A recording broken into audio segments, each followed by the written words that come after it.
Elegant, playful, pastel, frothy. The art we call Rococo entices our senses. In this work by the French painter Jean-Honoré Fragonard, our eyes feast upon precious objects, sensuous textures, and themes of love, pleasure, and beauty, all qualities associated with the Rococo. So, what is Rococo? Rococo takes its name from the French word rocaille, which means rock or shellwork, and suggests the intricate details of swirling seashells and other natural forms. Originating in Paris in the early 1700s, Rococo epitomizes the lavish lifestyles and refined tastes of French aristocrats. Rococo art celebrated themes of pleasure and play, of beauty, love, and luxury. It was a good time to be among the super rich. Fragonard's playful scene of flirty nobles in a lush forest has an air of light-hearted revelry.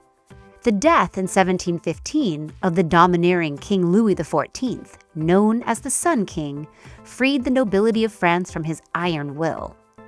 Louis had been absolute monarch, meaning he ruled over his state with total authority for 72 years. That's the longest reign of any monarch in European history. Under Louis, the Baroque tradition of art and architecture flourished. At his spectacular suburban palace of Versailles, for example, he sponsored stately works of opulent grandeur. These lavish works are notable for their massive scale, their balance and symmetry, and their borrowing from the classical, or ancient Roman, tradition, all intended to celebrate and promote, you guessed it, Louis. One of the ways that Louis maintained his power over the fickle and often feuding aristocracy was by requiring their residency at Versailles, where he could keep his watchful eye on them.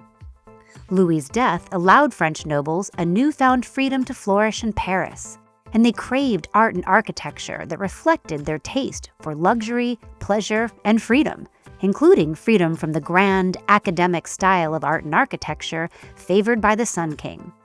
French aristocrats enjoyed enormous wealth and enormous political power while paying no taxes and doing little to no work. Not a bad gig.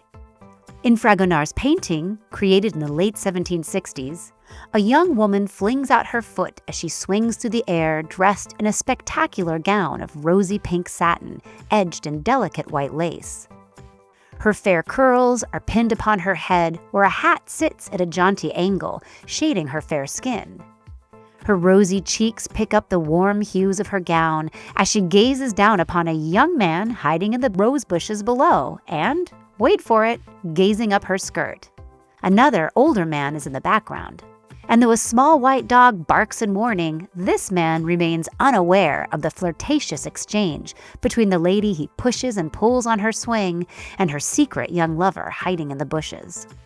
While swinging was a favorite leisure time activity for aristocrats, the romantic and scandalous undertones of this image are unmistakable, as is the appeal this scene had for wealthy viewers who made a lifestyle out of sensuous pleasure-seeking of all kinds.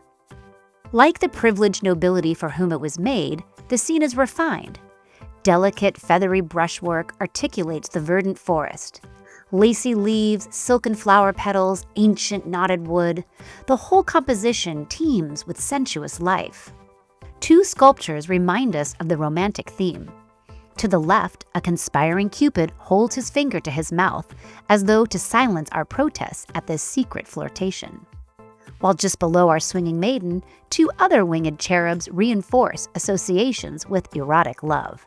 These sculpted figures also point to Rococo fascination with ancient subjects, particularly stories of love and intrigue from Greek and Roman mythology. The son of Venus, goddess of love, Cupid was a powerful force in ancient myth, a god of love and desire who could bring both happiness and mischief. The irreverence of this painting, the serious skill with which Fragonard paints such an unserious scene, is found throughout the Rococo. Artists and designers created lavish works that broke with the traditions of stately balance and symmetry that had defined the art of the previous regime.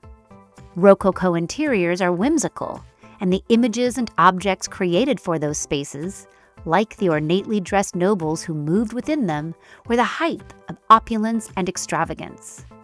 The Rococo spread to other European countries, especially Germany and Austria, and even made its way to the Americas. Of course, this was not to last long. The inequities of French society ultimately led to violent political revolution. The decadence of the Rococo went out of vogue to be replaced by styles more in keeping with the Age of Enlightenment and reason.